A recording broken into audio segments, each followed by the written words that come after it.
I'm a day late to this, but hey, it is what it is. Jeff Keighley dropped the Game Awards nominees yesterday on a recorded video on YouTube, and everyone was like, "Oh my god, is that everyone's been just talking about all year? You know, who's gonna win? Silk Song, you know, Expedition 33, the two like major. There's been a lot of. I want to start right by saying this has been a banger year for games.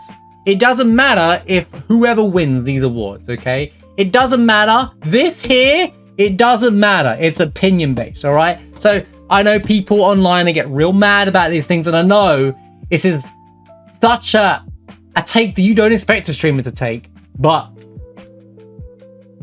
it doesn't matter if your game that you like wins Game of the Year or not. It doesn't matter who wins what award. Now, I am going to discuss that there is a lack of variety. There are some things that bother me in the nomination so far. I'm going to do it section by section and talk about section the games on there, whether I feel they deserve on there, what games could be on there instead, etc. and so forth.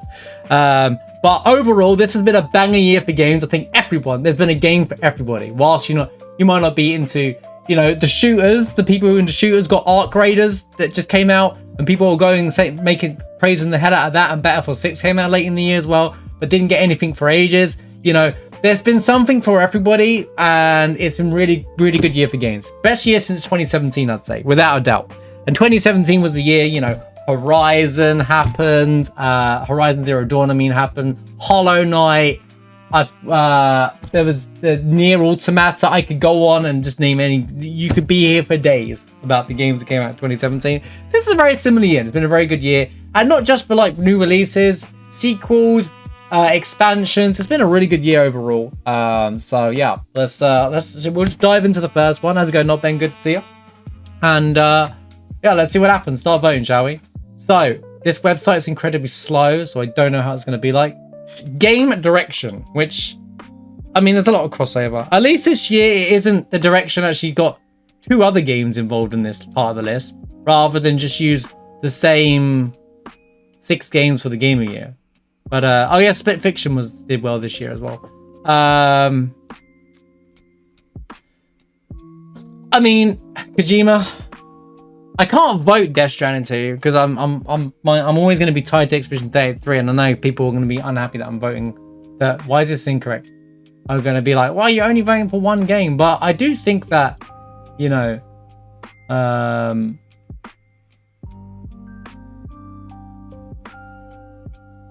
this game is like, well, see, think about it. So Tsushima's direction was incredible, one of the best games of 2020, and I've heard that Yote is just that and more, which is what you want from a sequel, to be honest with you. Same for Death Stranding 2, it's just that and more. Sequels are hard to deliver because the expectation there. Same for Silk Song, but you want to do that and more, and you know they have to do it. Split Fiction, absolutely wild design wise. It's about game direction though. Now I like the dev for this guy, he's a funny dude, but I don't think it was as well received as It Takes Two, in my opinion, from what I could see online. Now, I don't take everything online, and I haven't had a chance to play it myself yet, but at the same time, you know, I would say Hades and E33 would be the choices that I'd go for in this list. Judging Hades 2 from Hades 1 alone.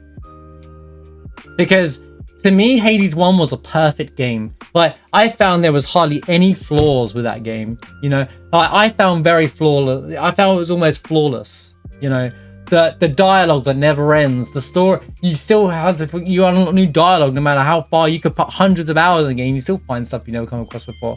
The builds, the endless builds that you could do, it's not random either. It's like you can really engineer really clever builds and stuff like that. But yeah, I'm obviously going to go into one direction here, but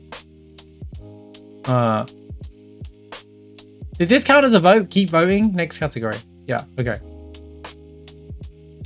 We're talking about the why I picked these very direction. Mainly because the narrative of the storytelling, which I'm not sure if that's actually a category anymore, to me was, I loved the ending. It was so divisive, you know. It didn't leave us with like a good ending or a bad ending. It left you with, you know what, I'll save that statement for this. I started talking about narrative and why I picked E33 for direction, and I think that even though you're watching me and you all know what I'm gonna pick, let's talk about narratives in this, right? Now, I haven't played, and I haven't played. So is it fair for me to write these games off? No, because I do pay attention to what's happening. So I did watch a little bit of Silent Hill F, and they deal with themes in this game that really people in some extreme situations as well found very relatable. They've really dealt with some very hard themes in this game, and it's nice to see Silent Hill get acknowledged. I feel for them not making. They need a horror.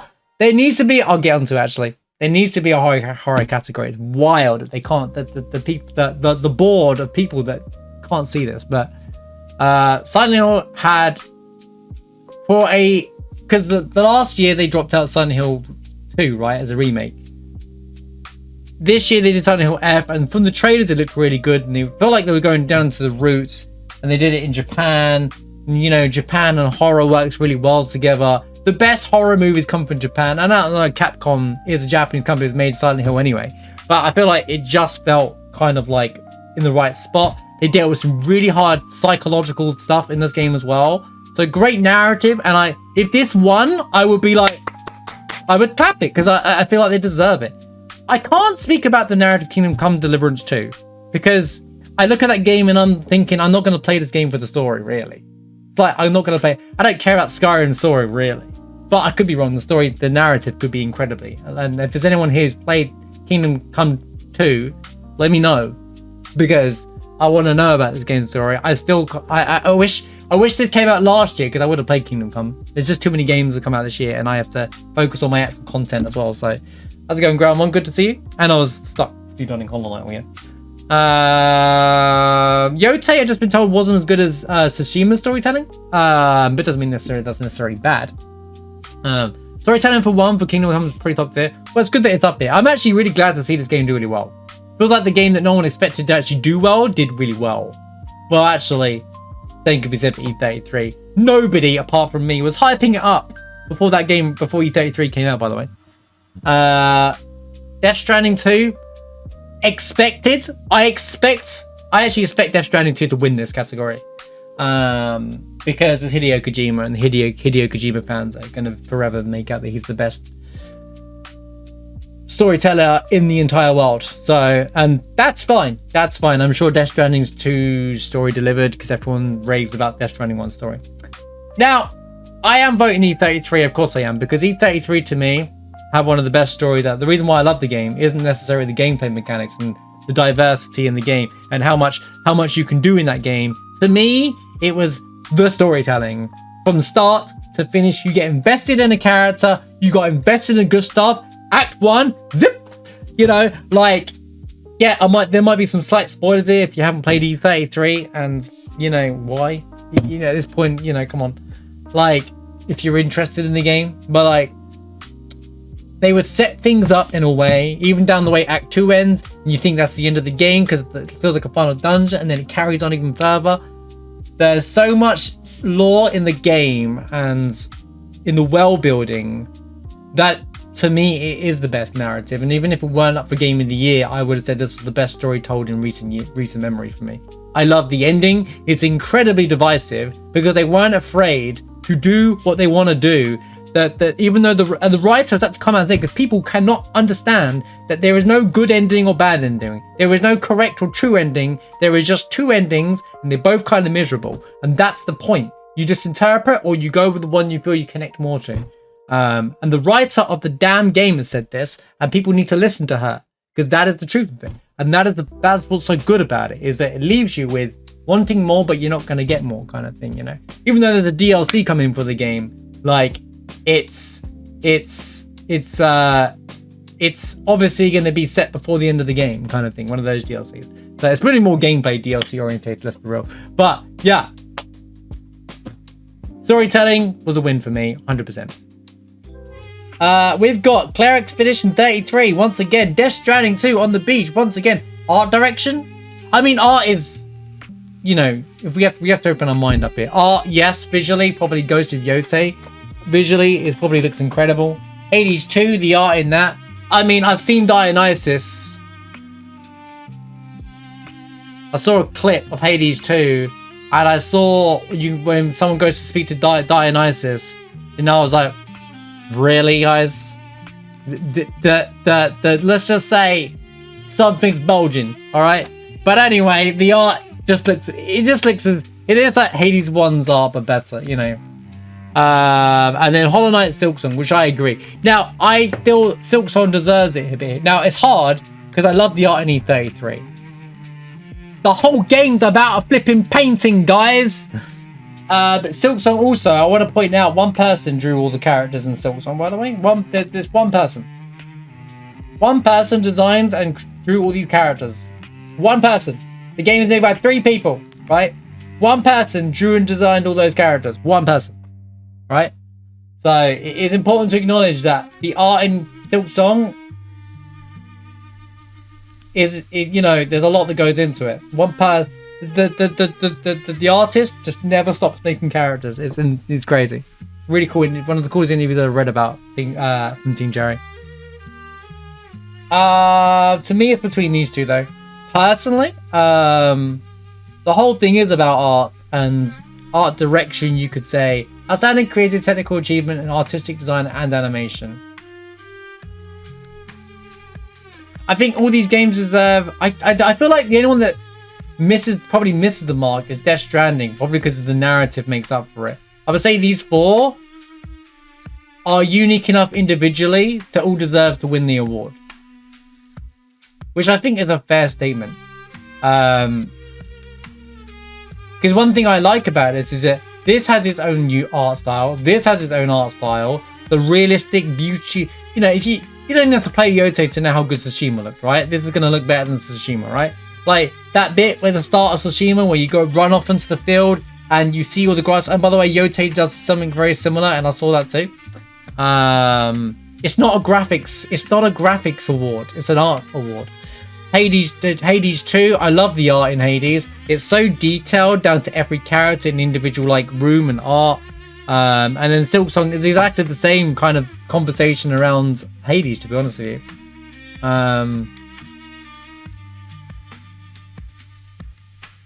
I feel like I need to vote. Silksong's got enough. Silksong's got enough people voting for it. It's fun.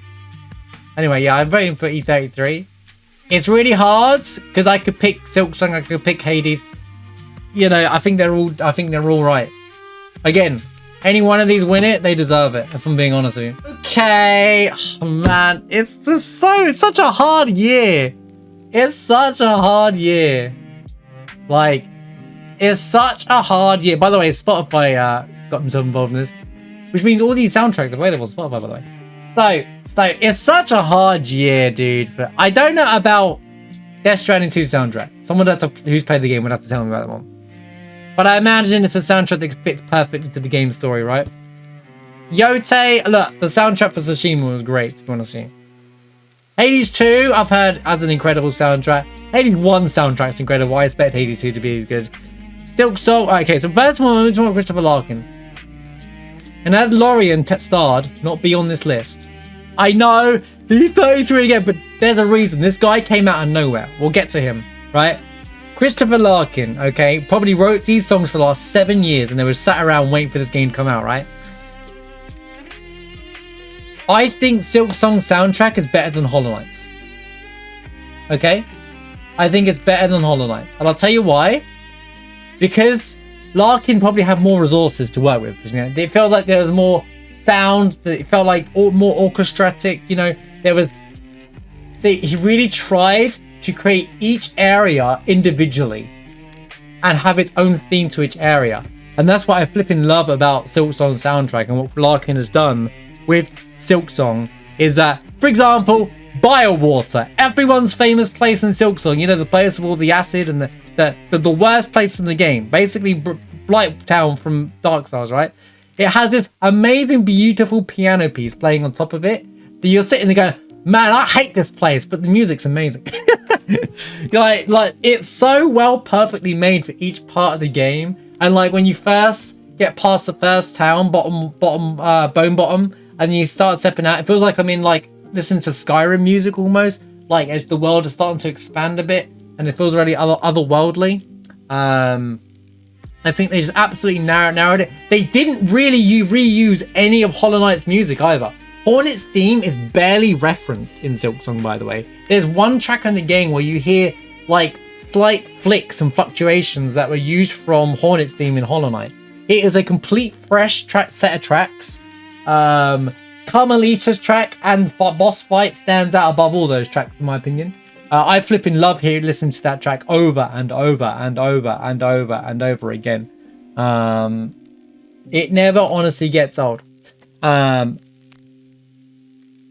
Hades 2, people have been trying to get me to listen to this soundtrack for years now. But when I'll wait till I play it. I don't want it to do anything, but I expect it to be, you know, again, another tough thing. It's definitely between these three. But Lorien Tetstard. Okay, so he came out of nowhere. He uploaded his music to French version of SoundCloud, basically, and the CEO of Sandfall found his stuff and said, do you want a job? That's basically the TLDR of how we got the job at Expedition 33. Worked alongside with Alice, and they create one of the greatest soundtracks in recent memory. And I think not a single person can deny how good it is, even if you don't care about the game. People who are into classical music love it. They really have. They've been going on tour because of the demand for this. They literally just went on tour for the last 3 or 4 months, of just the music, like Alice and stuff. Like, it's incredible. So, you know, they really nailed it. They wrote some really beautiful pieces. They have some really funky pieces. Monoko's theme, the big if you know the soundtrack, you know the soundtrack. And if you haven't played the game yet, or you're going to play the game, the soundtrack's going to complement the game really well. They really do just make the game feel perfect. And a great soundtrack completes a game, and this really did. So yeah. How's it going, Trev? So once again, it's another E33 vote, but like I said, I'm talking about each game wherever I can. Larkin deserved a lot of praise in that. Darren Korb definitely deserves praise, but I can't go into detail why, because I haven't yet played it. The other two also probably deserves praise. If that's anything like the first game's one, then absolutely, and same for Death Stranding. One eternity later, best audio design. Oh look guys, E33's here again. Claire Obscura sweeps the awards. I want to put something out there, and I'm going to say it again in the end. I'm pretty sure the Sandfall said, don't bother voting for us for Game of the Year. We don't care about it. Go vote for Megabonk, by the way. So.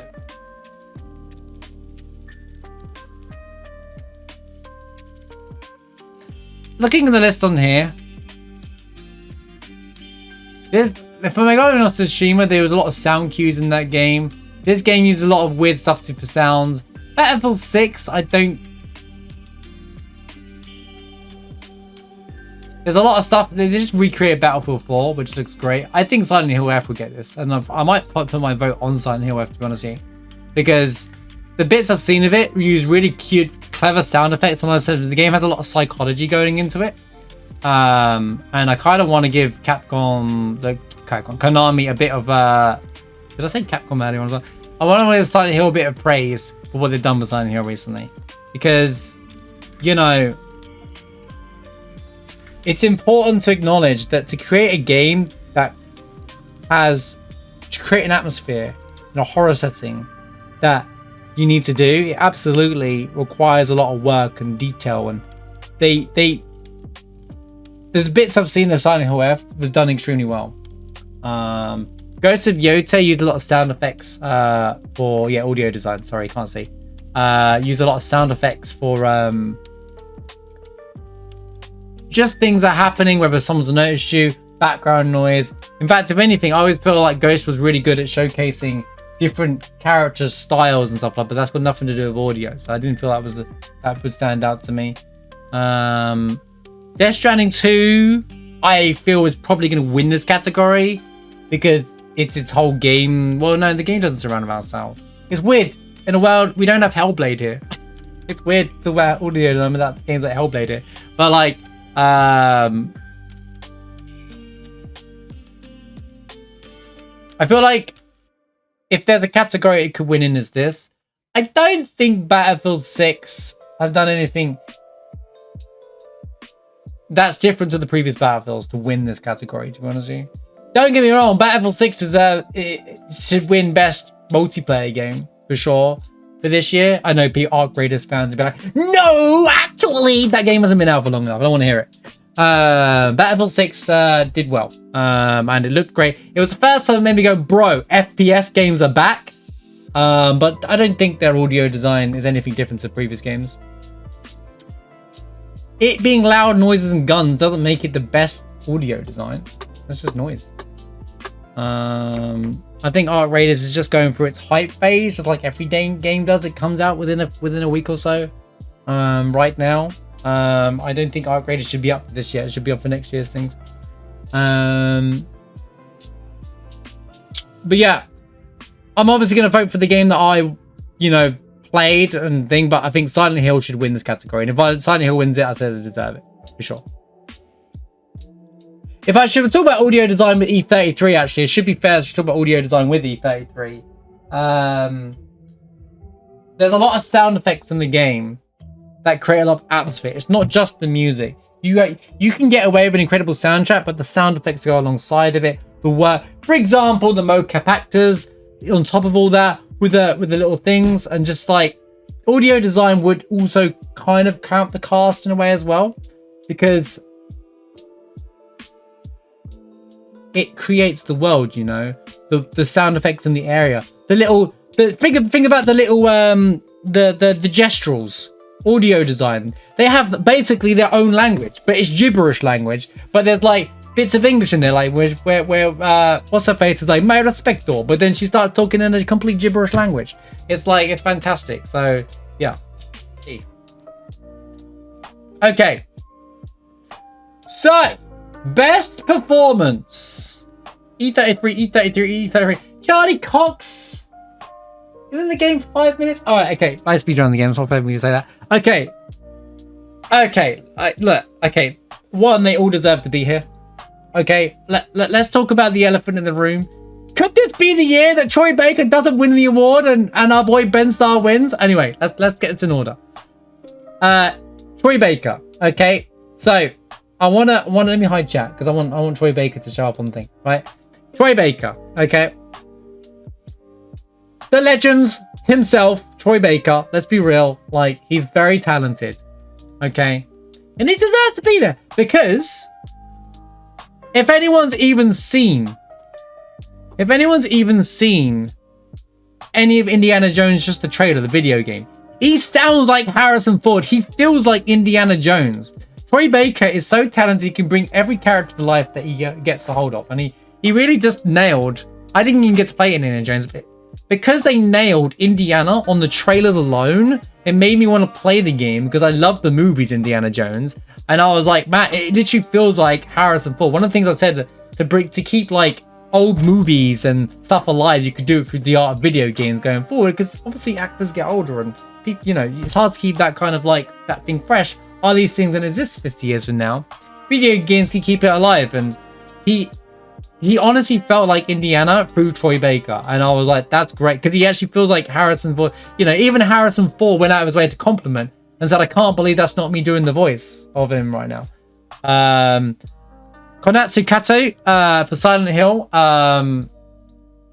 deserves all the praise. She's also been playing her game as well. I think she streams or something like that.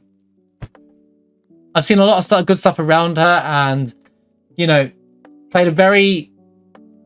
it's a very disturbing game, Silent Hill F, and to now you have to really nail it, and to do a performance, and it's basically a solo performance for the best part of it all. Very hard to do. The massive praise. I'm coming to the E33 guys separately. I don't know anything about you guys of Yote's stories, main character, so I can't think about Eric Ishii. But I'm sure it's great because the narrative in Ghost games were fantastic based on Tsushima. I love Jin, so I'm sure the main character for Yote is just as good.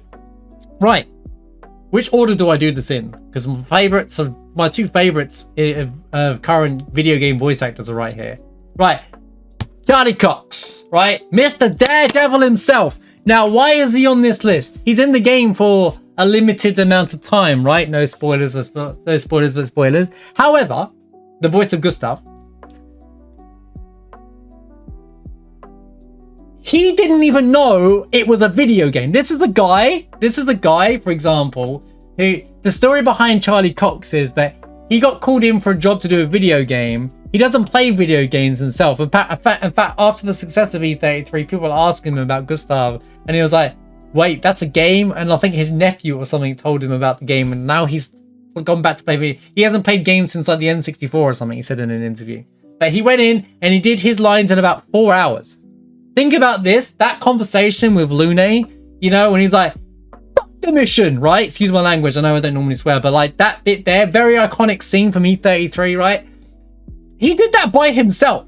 You know, that's pretty damn impressive, I gotta say. So like, I don't know if he's put there just because they get to invite Charlie Cox, a massive mega Hollywood star, to the Game Awards. And I hope that isn't, but it's really cool that he's on this list as well. I'm trying to think of other games that had standout performances, but a lot of these, like Ben Starr's in Hades 2 as well. He's in everything, let's be real. We'll come to Ben Starr. Jennifer English lined up for a lot of things. Now, here's the thing. Jennifer English and Ben Starr, I love both their voices in every single game that they do, okay? I haven't played Baldur's Gate 3, but I know she's Shadowheart, and she's very popular because of Shadowheart. I discovered her through actually Weathering Waves, believe it or not. I don't play the game anymore, but she voiced my favorite character in the game. She obviously voiced Mael. She's also voiced in the up-and-coming main character for the game called Tides of Annihilation, which is a game I'm super excited about. And she also has a voice in like Elden Ring, and she's been in a lot of things as well. But she's a very unique voice that I just find I like listening to. So I think she's great, and she's really been popping off recently. So good job. But my vote is gonna be to my boy Ben Starr, because he deserves it. And if there's anyone's gonna beat Troy Baker, it should be Ben Starr. Ben Starr's literally in everything these days, and deservedly so. I love his personality as a person. I feel like a lot of his roles, he can play a character role perfectly, but then he can also him as himself as a person, so is also fantastic. He's even come into chat, and that's not why I'm voting for him, by the way. There's no bias here, but like, I think every role I've heard him in, he nails it. And I feel like you play Spot the Ben Starr, but Clive was really, you know, he made Clive an actually interesting main character. Verso, he made an interesting main character, and there's a very hard character to do as well. He's done role. He was the if those who haven't seen the Balatro trailer from when Balatro was released, when he dressed up as a clown and stuff like that, like, he's an incredible actor. He loves Final Fantasy VIII. No bias there, obviously, but like, yeah, I think that he's actually just been popping off recently in the video game industry, and he deserves his flowers. So we're going to be voting for our boy Ben Starr. Absolutely. I hope you win, my friends.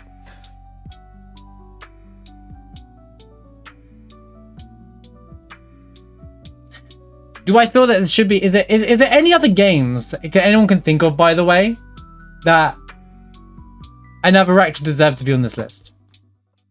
Because I feel like it shouldn't necessarily all be E33. Death Stranding. I've seen the Death Stranding on Comic Con a few times. It does surprise me because there's a lot of like Norman Reedus.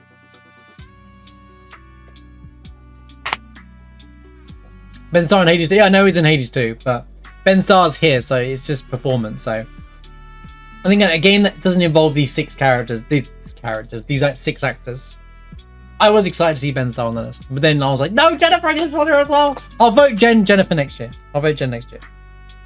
If she's on it next year, which she will be, because she's voicing she's doing a voice for a character that's going to be up for Game of the Year next year. I guarantee Tides of Annihilation will be up for Game of the Year next year, assuming it comes out. What is this? A category with Expedition 33? What is this? Right. So, this is innovation in accessibility, recognizing software and or hardware is pushing the medium forward by adding features, technology. Okay, so it's not just about right, okay, I spoke about in detail accessibility quite this year. A lot of games are trying to incorporate a lot, and I think that's really good.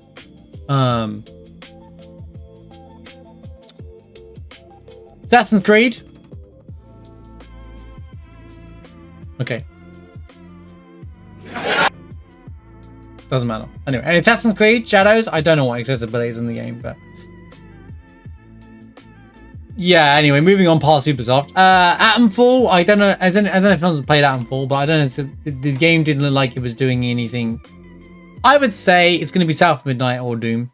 So Doom has this thing where you can create your own difficulty mode. I've seen some of Doom. Basically, there's a standard like difficulty modes, and then you can basically set your own thing. And I think I like games that do that, create your own difficulty and stuff like that, almost like where you have all these custom settings. And I think that made me think, actually, they did something good, really good in Doom over here.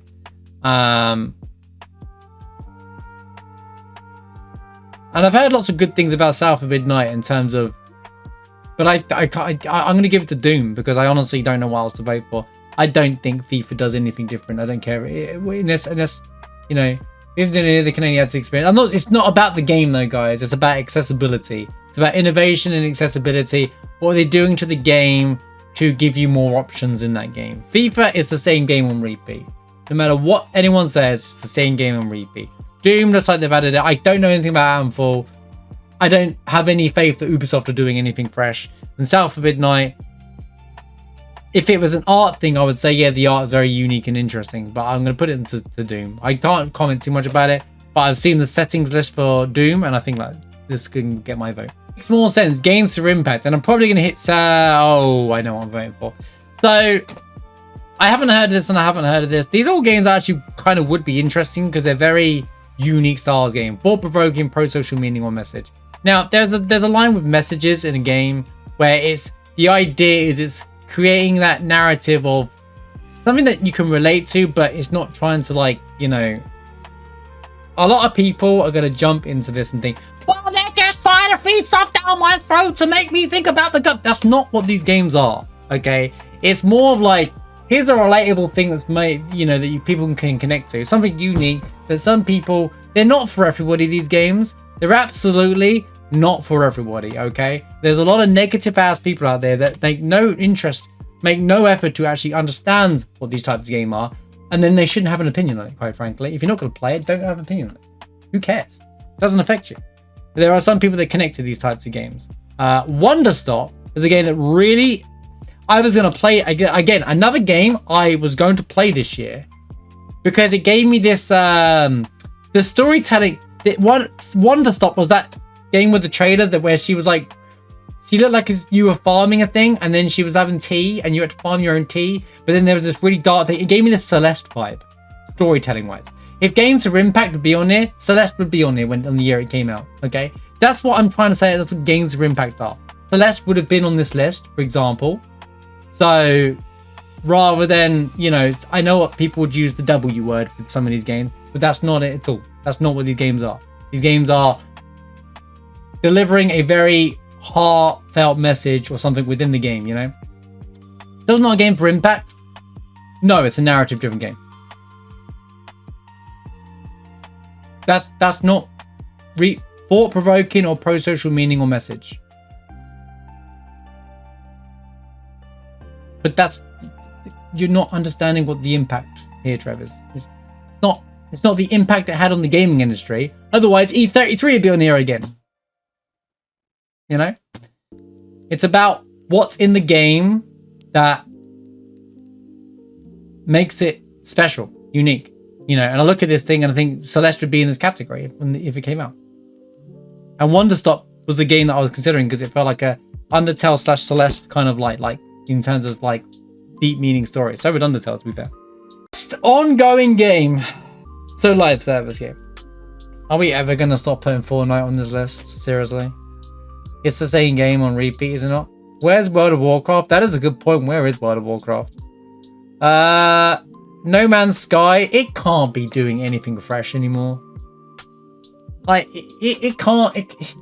does anyone care about No Man's Sky anymore? Seriously? Like... Is it? I don't know. What would I know? I vowed never to touch the game, to be honest with you. Because of the way it was released. Yeah, but this isn't about community support. It's about an ongoing game. Are they delivering updates and stuff? Marvel Rivals did pop off. It gave the world Overwatch back because Overwatch sucks now. So Marvel Rivals in the last year, to be fair, does deserve its flowers. To be fair, I don't care about the game or playing it, but Marvel Rivals basically they made Overwatch. When Overwatch came out in 2016, Marvel Rivals remade that game. but did it with Marvel characters. That's what Marvel Rivals is. And I know some people would say, no, Marsh, you're wrong. It is literally that, because the game plays and is as fun as what Overwatch was when it first came out. It literally made the game, it had the right balancing and the character, you know, it had everything about it, and it just looked fun to play. I even watched some of it and I was like, I tend not to touch live service stuff anymore because I know that I would just get hooked, and I think I would have enjoyed playing Rivals because I liked Overwatch in 2016. Who didn't? You know, like, and because that was a multiplayer era, and this was a good game to like. This did a good job until like Battlefield 6 and stuff came out. This was like keeping things going. Helldivers 2 has consistently been good. They got their flowers last year. And Final Fantasy 14. I don't think they dropped any major updates this year, right? You know what? I'm gonna be based. I'm gonna put the vote on Marvel Rivals. Yep, Marvel Rivals coming at the vote. Because I think that was the most impactful game for live service games this year. I do. I think it's the most impactful live service game this year. It's hard to maintain your fandom within a year, and they did a great job of it. I know I what kind of Square fan doesn't pick Final Fantasy 14, but didn't the big massive update for 14 come out last year? And we was having a conversation like 3 weeks ago during an FS7 run, and it was, yeah, it weren't that impressive the last the Final Fantasy 14 fans are telling me that it weren't as impressive as previous ones or whatever it's even called.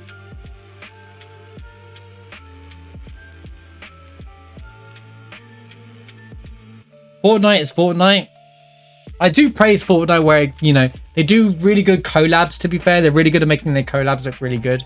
Helldivers 2, I actually would be fine with them winning, and No Man's Sky is still going, so let's go, Holy. You can mod Rivals into a Goonie, yeah, but I'm not talking about that. That's a mod thing, that's, you know, but people can do that, that's great for them. But I would say that to maintain a live service game and keep it popular is very hard, and I think they deserve it. Welcome to the Baldur's Gate 3 award. Best community support. Let's be real. Okay, so before Baldur's Gate 3, No Man's Sky would have won this. Helldivers 2 would have won this if it went for Sony last year. Fortnite, did they have a community support? Final Fantasy 14. To be fair, I've had a bit of a rocky year because of the mod situation, but I think they've been very transparent with everything. But honestly, it's Baldur's Gate 3. They are the one team that seem to really listen to the community.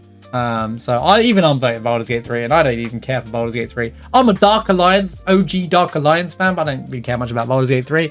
But I am aware of their presence and what they do for their community, so hats off to them.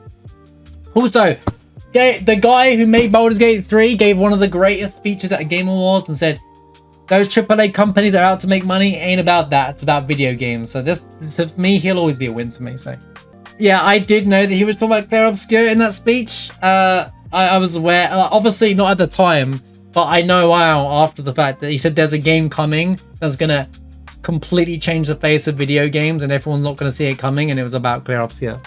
Yeah, I know he's talking about that one. And the award go for the worst voting website ever, mate. Right. Okay, Indie Awards. Look, I love Claire Obscure Expedition 33, but it's not an indie game. Okay? I don't even think Sandfall considers himself an indie game. It's a third-party published game by Kepler, right? Which they are both breakouts, but they have $6 to $8 million gone into that game. It's not an indie game. They're more like AA Studio. Okay? So I will not be voting for Claire Obscure in the Indie Awards because I just think it pulls away from everything that makes games indie. It's not. It's a AA studio. It has the backing and the budget of a AA studio game. Basically, it was an indie game, and then Kepler discovered the original version of the game. There's a video out there about the development of Expedition 33 if anyone's interested. Highly recommend checking it out. It's called like the 6 years of Expedition 33 or something like that, right? Okay. And it weren't even called Claire Obscure Expedition 33, it's called something else, right? And then Kepler, there was like this showcase your game kind of thing at the some event. Oh, no. And Kepler discovered them through that and said, if we give you any money, would you make the game you want to make, the perfect game you're trying to make? And they went, yes. And that was the history. That came up in an interview from Guillemot. So it's not indie. It's just not indie. So this game I've heard great things about, by the way. Absalom. Full Pit. Surprisingly, we're going to play that. It's going to be one of my first time playing games. It looks really fun. Hades 2. Just about gets away being indie anymore. But I mean, it's one of the big ones next to Silksong, to be fair. Blueprints deserves its flowers, guys. Blueprints deserves some damn flowers. I have to vote Silksong because that's the one I played and that's the one I felt, 3 people made Silksong. It's still, let's not, Oh, so it took longer. Silksong's not a DLC. You are trolling if you think that. Silksong was made by 3 people in reality. Blueprints, is made by 1 or 2 people or something like that. But Blueprints was indie game of the year until Silksong decided to go, yeah, by the way, we released our game in 2 weeks. I've watched some of Blueprints and it's a game I definitely want to try at some point. I think this game deserves, if Blueprints wins, I will shout out to the community for making that happen, But yeah, Silksong blew me away. I love that game so much, so I will be voting for Silksong. But if Silksong weren't on this list, I would give it to Blueprints 100%. 100%. Because it was the game that everybody was talking about for most of the year, up until Silksong's release. Where it gets tricky, because now we've got Best Debut Indie Game. So I will be casting my vote on Blueprints here, actually, believe it or not. That being said, Megabong is also on here as well. But Megabong is 3D Vampire Survivors. And whilst it's great, it's 3D Vampire Survivors. And it didn't feel anything that crazy to me. I don't know what Dispatch is. I still don't know what this is. This is not an indie game, so I'm going Blueprints. I think Blueprints, based on everything I just said a second ago, deserves its flowers. So, look at me not voting for Claire Obscure Expedition 33. Crazy. But I feel like that's my controversy with this year. E33 shouldn't have been on this list, respectfully. I think it's, even the devs of E33 themselves who say, go play other games, please go try these games. They're the people that said, go vote for Megabong. Remember, Sandful Interactive told everybody to go to vote for Megabong. So just put that in perspective as to, they want you to try other games on. Most of these devs don't care about awards. Shock horror, they don't. It's the internet that seems to love it more than anything else. Most of them don't care about the awards. So yeah, good job, Blueprints. All right, best mobile game. Wait. Let me save the laughter track. Can I get a cat check on Hoyoverse? Yo, any Hoyoverse? Genshin Impact? Honkai Star Rail? Anyone? Any? Hello? What? Oh, did that company fall off? What? They're not even being mentioned. The Hoyoverse community must be going crazy with their pitchforks, trying to say that it's all a scam, that it's crazy. Anyway, I just know how toxic that fan base can be. You talk about fan bases that are crazy. Anyway, not everyone who plays the game, just the annoying online fan base. Right, Destiny Rising. I'm sorry, but it's just, no one's talking about that game. Persona 5 Phantom was met with nothing but negativity for the longest time. I know some people have played it, but the way that the devs treated their player base was horrendous, and they had different rewards for different regions. I'm very good with the gacha market, guys. I know exactly what's happening all the time. So no, the Persona 5 is an IP-based gacha and hasn't done anything to deserve an award. Sonic Rumble, I don't even know what that Sonic Rumble is. Okay, I know what's winning. Okay, so I will categorically tell you Uma Musume is winning. Right? Without a doubt. Right? Uma Musume is winning. This is one of the biggest mobile games, and if people who don't know what this is basically, when they say anime, they make anime out of everything. Imagine horse racing, right? But it's all anime girls. That's what Uma Musume is, but it's got this like PvP betting against other people. It was like everybody would talk about all the time. And Uma Musume is 100 million% winning this category.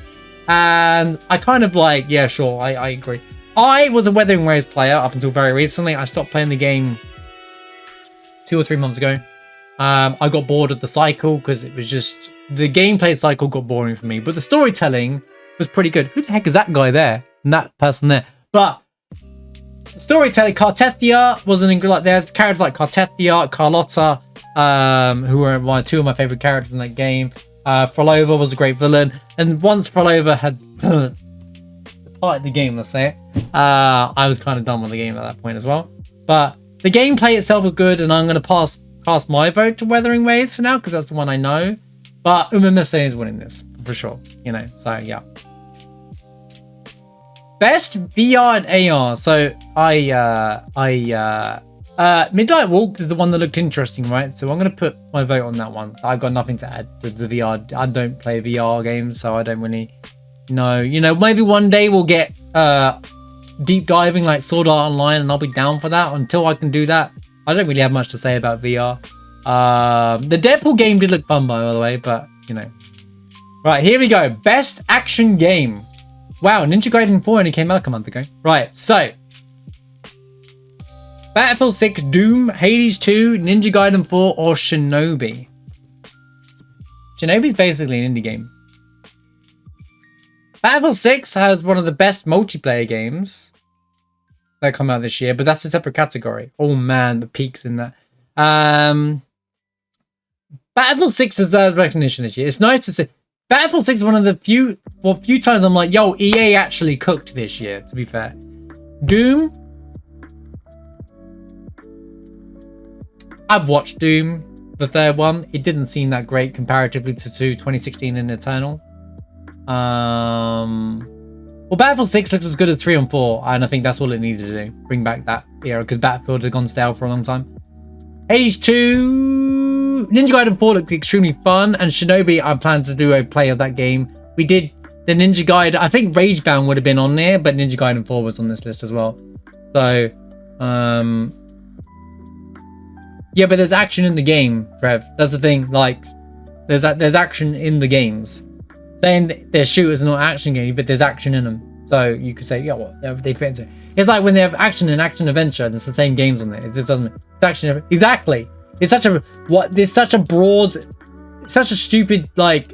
Here's where I'm gonna start getting into. Some of these categories are just so no effort. Like literally makes no sense. Why do you just have specific genres?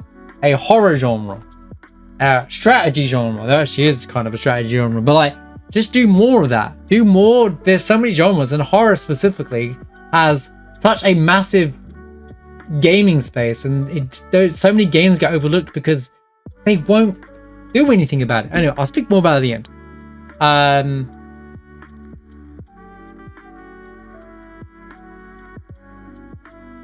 I would have played Ninja Gaiden 4 this year if it weren't for that, but I was also going to play Shinobi as my go-to.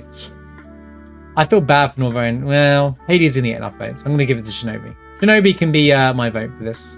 Just because it looks as good as Ninja Gaiden Ragebound, and I wanted to play them together, so we were just talking about this. We were talking about, oh, you got action and the action adventure. Well, what's the difference, mate? It's the same type of game.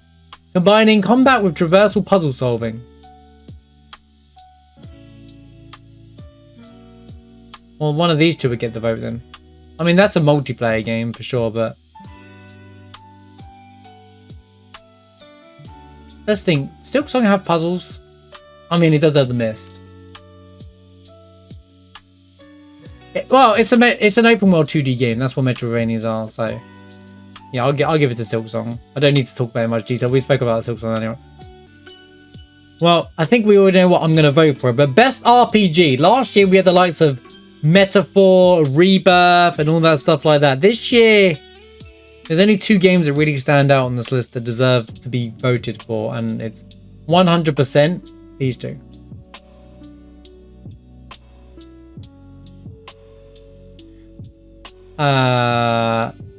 Rightfully so, it is an RPG. It's a JRPG. It's a French JRPG. I know people get lost on the word, but Avowed was bad. Elder Scrolls, it wasn't well received on release. I don't even know why it's even here. Monster Hunter Wilds was just Monster Hunter World Part 2. Okay, that's harsh because I get defensive when people say that about other games. But I watched some Wilds. I wanted to see what's fresh about it. And apart from some of the riding the animals, it just looked like Worlds to me. And I was like, you know, and there's plenty of people here that have said the same thing to me. It's just felt like Worlds but more, which doesn't feel like they've added anything to it. I wouldn't even call it an RPG. I would actually put Monster Hunter Wilds in the action category, to be honest with you, rather than RPG. It's weird that it's an RPG. I guess you are role-playing as a hunter, but it definitely should be in the action category rather than Battlefield 6. I think that, yeah, like, you know, Monster Hunter Wilds is not an RPG, so it doesn't get a vote here. And the Outer Worlds 2, the only thing I found, the game itself didn't look interesting. The devs' trailers were funny and were based, but yeah, anyway. Best fighting. TXKO. What? I've never heard of this before. What's TXKO? Anyway, Capcom Fighting Collection 2. Another, okay, collection games shouldn't be on this list. Was it just a bad year for fighting games? Was it just a bad year for fighting games or something? What happens? Where's all the fighting games? Tekken 8 should win this. Tekken's not even on it. Tekken came out last year anyway. Fatal Fury. I forgot that came out this year. And Virtua Fighter. We know that Tokon's winning next year, right, guys? Well, we all know what's happening next year, right? And that Marvel Tokon's winning the fighting game next year, right? Yeah, we know that, right? Some of you guys said there was issues with the combat, with the Mortal Kombat thing. Hang on, I was too busy running at Trev. Problem Mortal Kombat is at 5 frames of lag. Wait, really? The Collection Legacy has lag? How?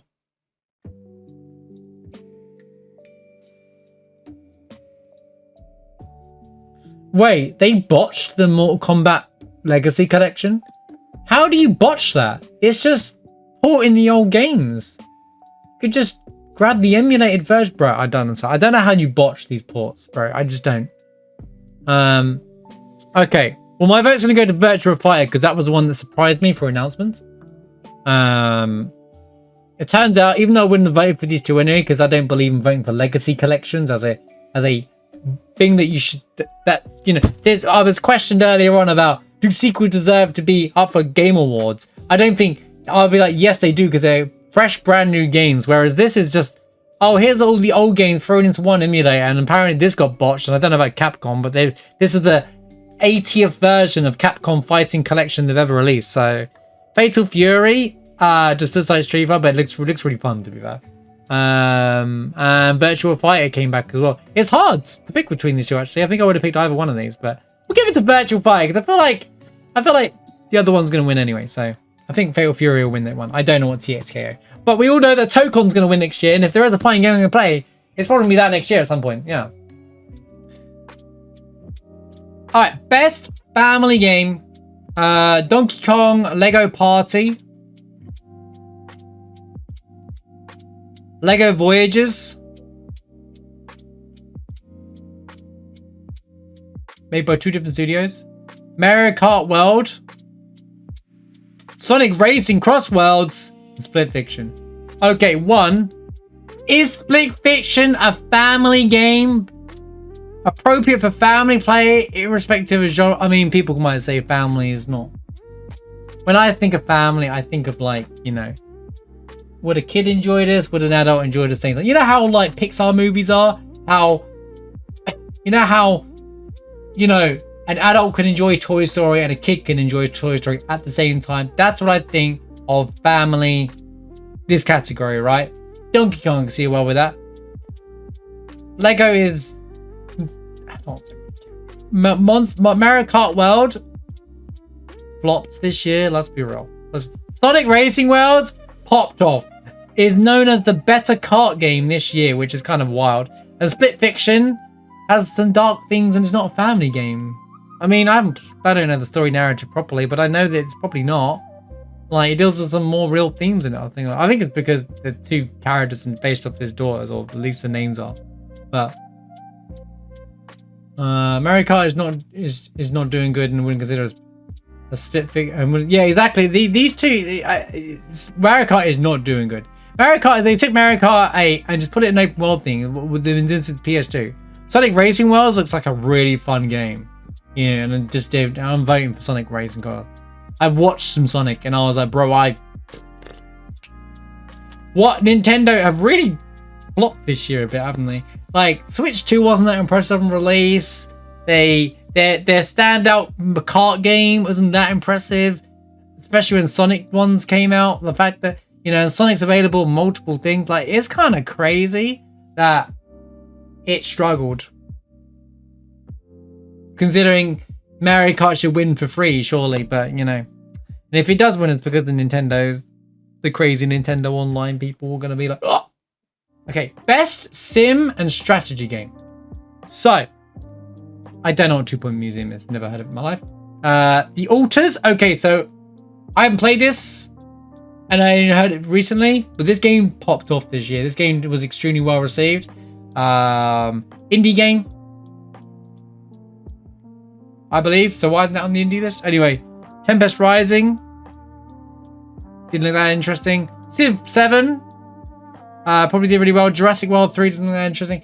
And Final Fantasy Tactics. I love this game. Amazing. Now, I hadn't played Tactics before, so, you know, I enjoyed it for the game that it was and the, you know, the storyline and telling, you know. I'm voting Tactics. That was my game. My best sim strategy of the year. Let's just say Tactics strategy. When you say sim, like, you know, best game focused on real-time or turn-based simulation. You mean like a Trev? You mean like a RPG? Anyway, or strategy gameplay irrespective of platform. So I'm going with Tactics for sure. Gameplay, the depth of the story mechanics, it is basically bringing up a game from an old thing. But Alters as well. If Alters win, I think they probably deserve it as well, because Alters was extremely well received and did a great job. But Tactics, I love it. The whole experience was amazing, and what a great year. It's one of the standout games for me personally. And great remaster. There was a lot of quality of life they added to the game that absolutely, you know, it wasn't just put together. Like, the voice acting in the Evil East Chronicles features people like Ben Starr, by the way. But just the NPCs of characters that you see for like 5 seconds on the screen had some of the best voice acting that main characters can't incorporate in other video games. So honestly, fantastic work. And yeah, Tactics is the winner for me here. Best sports and racing. This is my category, guys. I've been waiting for this. And then we got Sonic Racing Cross Worlds. Let's be honest with you, this is one of the most fun looking games ever. And for modern karting games, it really like has done a great job. I think Sonic is incredible. They have all these collabs coming in and stuff as well. Like the Mega Man thing, they did a thing on Minecraft. They went on every platform. It isn't just made Mario Kart. There's just something about it, just feels fresh about it, you know. So, which is hard to do considering Mario Kart. It's nice to see Mario Kart's got competition, if anything, you know, honestly. So, Arc Riders has only just come out, and I think it's a bit too soon to be on here.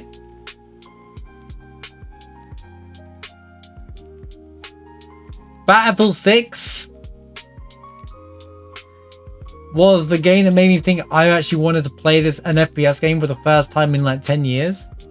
Elden Ring Night Rain, I played it for like 2 or 3 days and got bored of it. Look, it's good. I think Elden Ring Night Rain is good if you play with friends who like Elden Ring. And I think that if you want a quick, I can't be bothered to build a character in Elden Ring and you want an Elden Ring experience, I think it's fine. It wasn't like a $70. It's not like a full Elden Ring experience. It's just a bit of fun 30-minute runs as an Elden Ring character, and I think it's fine for what it is. I've actually enjoyed watching more of it than playing it throughout earlier in the year on release. But I think if it's a flavor of the month game that kind of fell out. I know it's got DLC coming, but it's a flavor of the month game for sure. I mean, I'd quite, you know, they are bringing the DLC's got what's that guy called in Dark Souls 1? The big legendary original Millennial. I can't remember his name is now, but they're bringing in someone prominent to the game at last. But you know, I think the game it's Artorias. I think they should have had that on release, to be honest with you. Should have brought Artorias in from the get-go. And it might have created a bigger wave around it. But I don't think that's what it was. I think it was a flavor of the month kind of thing, and I think that it just got people to want to keep playing more Elden Ring. Keep people going for the next FromSoft big game. Now, there is another FromSoft game coming out called Duskbloods, which I think comes out early next year or the end of this year. But I think it's PvP multiplayer game again, which is a shame because it looked very like Bloodborne style-esque. But, you know, I get that these are side things, and it's exclusive to Switch as well, which is, you know, I mean, look at the Bloodborne, bro. Like, it's already like had people yap on about a PC version of that game. But I just don't think Night Rain is the vote here. Peak is fun to watch, fun to play. I haven't played it, but it's fun to watch and everything. I think Peak is one of those games that came out of nowhere, made by a very small team once again, and just kind of like blew up. Split Fiction, I don't think it hit as well as It Takes Two. It does, to me, it doesn't look as interesting. Although I do think the devs are pretty cool. I don't know. Is Arc Raiders overrated, or is it actually as good as people make it out to be? I mean, it looks like a survival shooter, right? I'm voting Peak because I think Peak, I've had entertainment for that. I think Peak is very cool for what it is. It doesn't try to be anything too hard. It's just 4 people trying to climb up a mountain and shenanigans. You catapult across the thing. I think that this game was a surprise multiplayer game that I think anyone, regardless of genre, can get together with their friends and play. You don't have to be into the type. You don't have to. You could be a shooter, but play this game with friends and have fun with it. You know, and it has plenty for clippable moments for sure. So I think Peak deserves recognition. You know, for sure. Best adaptation. Minecraft fans are gonna make this win, aren't they? But Devil May Cry, original animation was incredible, and I'm sure this was the same. So, now for my favorite category that I like to dump on, because it's one of the most pointless categories to exist in the existence of video game awards. Why are we wasting awards? I don't care about. Just puts me off all these games, right? Here's the thing: is this is a waste of time and camera space just to try to advertise other games that you're already doing on a show that has a bunch of trailers coming out. This is useless. GTA 6 was the most anticipated game for last year on your award show, Jeff Keighley. And guess what? It didn't even come out in 2025 like it's projected to. It got delayed by another year and a half. So no, if GTA 6 wins this category, the people voting this are clueless. You are. If you're watching this and you voted for GTA 6, you're clueless. I'm sorry, you just are. Because it's just pointless. I don't think this category should exist anyway. I know that seems like a very harsh thing to point at someone and say you're clueless, but it's just pointless to me, you know? Like, I don't understand. Like, if you say, I'm excited for this game, sure. If I were to say which games look exciting for me personally, based off the trailers I've seen so far, and put it down to these 5 games alone, because where's Tides of Annihilation, bro? The game that where's that game? That game should be on this list in my opinion, but it's not. It's let's pick the franchises and make them pop off. Witcher 4 has a massive fan base. Resident Evil, actually, despite GTA 6 being this, will probably win, actually. Marvel's Wolverine and 007. I think it would be between these two for me personally, because I think that I've been saying for a while I wanted when Call of Duty, not 7, Black Ops, the one before it, they advertised this trailer, it looked like really espionage, right? And I was like, man, do you know what this makes me feel like? Because the trailer looked awful. But like, I was like, I wanted a modern day GoldenEye game, you know, where it's got the action, but it's also got the espionage, you know, the watch kind of thing and stuff. And everyone's played GoldenEye will know exactly what I'm talking about, where you have this espionage style mission gameplay. And I really hope this game delivers on that. The trailer make it look like just a pure action game for now, and hopefully I'm wrong. But I think Marvel Wolverines is going to get my vote here, and I'll tell you why. The trailer they dropped for Marvel Wolverines, well, it completely took my breath away and surprised me, and I'll tell you why. I know I keep saying that. Is because if there's a way to do a Wolverine video game, it's like that. They're not censoring anything necessarily, or hiding blood, or trying to pretend out to be some perfect hero. It's like we got the Logan, or the actual Logan experience, you know, or, you know, the dark side of Wolverine. You know, there's, you know, the way, you know, some of the things you can do in the game. And I think they said in an interview that actually one of the things that they were worried about showing a lot of gore in the game. And gore doesn't make a game, by the way. But Wolverine's a badass, man. He is a badass. He's a force to be reckoned with. He's meant to be the not nice X-Man, you know. And I think that they did a good job of showcasing this is what the game should be like, you know. And I think that's exactly what it, you know. And even down to the Wolverine that's in the Deadpool movie, you know. Like, I haven't even watched the movie, but I've seen clips of it, and that's exactly what you needed from him. So I think that Wolverine is the most interesting game of that category for me personally. I know GTA 6 is there though. Surely GTA 6 deserves to. Does it though? It's nothing but, like, you know, what's it gonna do? I'm sure GTA 6 will do just fine without my vote. But personally, I'm not interested in GTA 6 anymore. I've reached the damn edge. You're pushing me off the edge with this stupid website. Just work. Game of the year, for some reason it starts with the big one, even though it's the last thing they announced. And to no surprise, now let me just be clear, I came into this and I said these 6 games would be the ones that are nominated. I've been saying this for months, and this isn't like I told you so moment. I said that these 6 games, with potentially Silent Hill being slotted in, would make Game of the Year nominations. I said E33, Death Stranding, Donkey Kong, Hades, Silksong, and Kingdom Come Deliverance. And every single one of these games delivered it. I didn't play Kingdom Come, but I know how well it did, and I saw how amazing. It's like the equivalent of a modern day Elder Scrolls game made in the modern like technology, and it looks really good. It's actually really good. Hades 2, even though it's been in early access for like a year and a half, I'm surprised that it had such the reception it did for. I'm surprised in the reception that it still got for its actual 1.0 release. I'm happy with it because I'm a massive super giant. I hadn't actually played Hades 2 yet, but I loved Hades 1, and I've heard nothing but amazing things about Hades 2. So Donkey Kong, a game I don't have a Switch 2, but if there was one game I was going to play on the Switch 2, it was Donkey Kong. The moment they showed that trailer, I was like, finally a Donkey Kong game. I've been screaming about Donkey Kong games since the release of the Switch 1, and they still haven't done it. And they finally released it, and I heard it was amazing. Everyone loved this game. Best game on the Nintendo right now. Death Stranding 2, I expected this as like state-of-the-art kind of like technology. The trailers of this game looked amazing. I don't care about Death Stranding, but the trailers that they first did with Kojima, I was like, oh my god, this looks amazing. Even I was like, wow, I kind of want to play it just from this trailer alone. And it takes a lot for one trailer to sell me a game. And Claire Obscure Expedition 33. Look, you guys know I'm kind of like blades of Expedition 33. Let's be real, like, you know, it's only my favorite game in recent memory since like in the last 10-ish years. So I don't need to say too much about Expedition 33 apart from it's like one of my favorite games. You know, it's highly, you know, its inspirations are Final Fantasy 6 to 10, my favorite era of Final Fantasy, and my favorite franchise of all time. There's so many the storytelling is incredible, the soundtrack is incredible. We'll get to that bit later.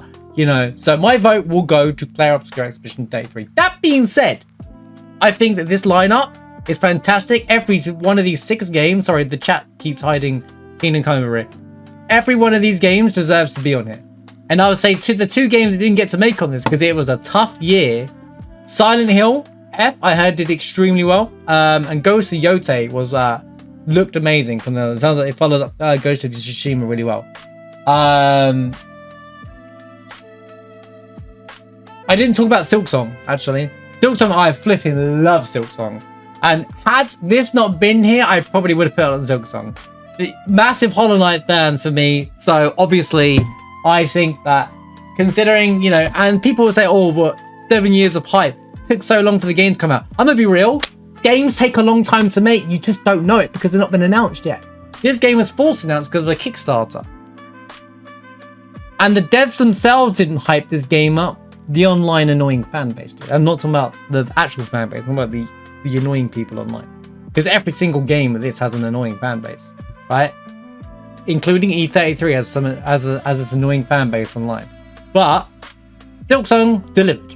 They delivered with the expectation of everyone thinking it wouldn't deliver, and absolutely delivered. Silksong, incredible. All 6 of these games deserve to be on the list. I feel Silent Hill F was very well received. Ghost of Yotei, and I think there's another game, but it can't have been that big of a deal. But I think all those games deserve to be on there. Great list. Hard year. Whoever wins, you know,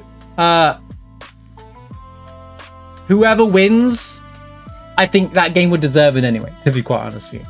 It doesn't matter who wins ultimately. Yeah, I'm that guy who says that, but I don't need a download card, bro. But I think that every game on that list deserves to be on there, for sure. So, what do I think about the Game Awards as a whole? Let me summarize.